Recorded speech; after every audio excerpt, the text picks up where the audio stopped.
Chair recognizes Mr. LaHood from Illinois. Thank you, Mr. Chairman, and I thank you for allowing me the opportunity to wave on to this important committee hearing today. I want to thank the witnesses. I represent a district right outside of Chicago, the excerpts of Chicago representing Rockford, Bloomington Normal, Peoria. And I want to thank you, Mr. Chairman, for having this hearing. It's past time that individuals like the mayors we have before us come before us and explain to the American people why you continue to fail to enforce the laws of our country and allow illegal immigrants to flood into our communities. And it's clear to me that sanctuary city policies have significantly harmed our once great cities, which is very, very unfortunate. During my time as an elected official, I have strongly condemned the policy around sanctuary cities and the impact it's had on the state of Illinois. And I believe every sensible resident in Illinois knows these policies have further harmed the economy in Illinois, increased crime throughout our state, and endangered hardworking, law-abiding Illinois citizens. I want to turn my attention to you, Mayor Brandon Johnson of Chicago. As I've watched you over the last 2 years that you've been mayor, I've been amazed at how tone-deaf you have been and how oblivious you've been to the decline of Chicago. And I say that looking objectively at a number of things. Out-of-control crime in Chicago, people scared throughout neighborhoods on the west side, south side, north side. Morale has never been lower with law enforcement and CPD. Record number of police officers leaving the force. We have been hemorrhaging people out of the city of Chicago to the suburbs and elsewhere where they feel safe. Record number of businesses fleeing the city of Chicago. You couple that with record deficits, $2 billion deficit, the $2 billion deficit line of credit that you just had to take out this week. But you've spent $300 million of taxpayer money on illegal immigrants.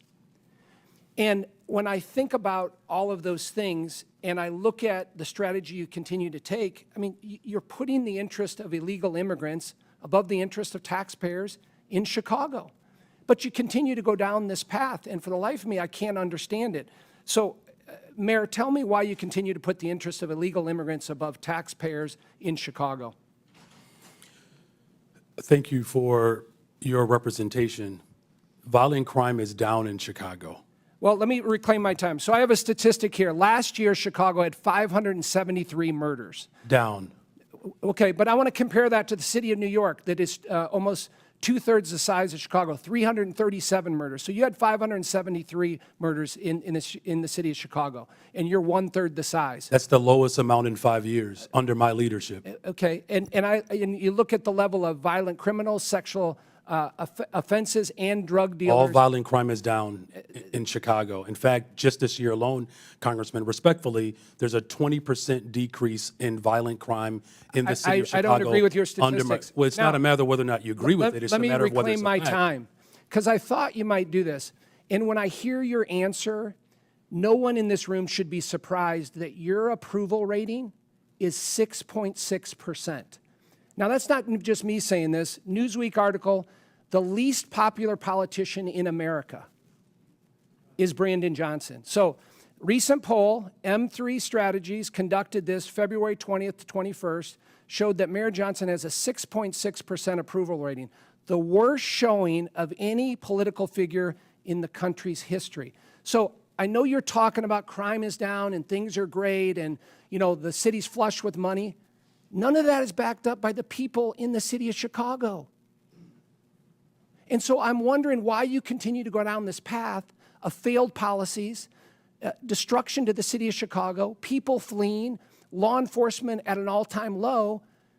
And I'm wondering if you have any remorse for that here today and can tell us why you continue to double down on these failed policies. We've invested $1.25 billion for housing and economic development, particularly for Black Chicago. It's the largest investment in the history of Chicago. 45% increase in youth employment, particularly for Black and brown children. I will not apologize for my investments in the people of Chicago. We have one of the most diverse economies, the top universities. As violence continues to go down and investments continue to go up, that is what's most important. We've opened up 3 mental health clinics, the first mayor since the first Black mayor in the history of Chicago. Chicago I'm gonna to reclaim actually my- invest in, Mr. Mayor, I'm going to reclaim my time. in public health, and I will continue to Your make those investments. approval rating speaks volumes. Well, the people approve of my investments, and I will continue to 6.6%. make those investments. You're Thank you going the very wrong much. direction. You need to reverse your policies on sanctuary cities. That's what the election results were last year. Crime and Is down in immigration Chicago. were the #1 issue in the election, from Republicans, Democrats, Chairman, the Independents. gentleman's We time could has use your expired. help to actually help us continue to invest in these programs that continue to drive violence down in the city of Chicago, and I'm willing to work with you, and I'm glad I had a chance to finally meet you for the first time. Gentleman's time's expired.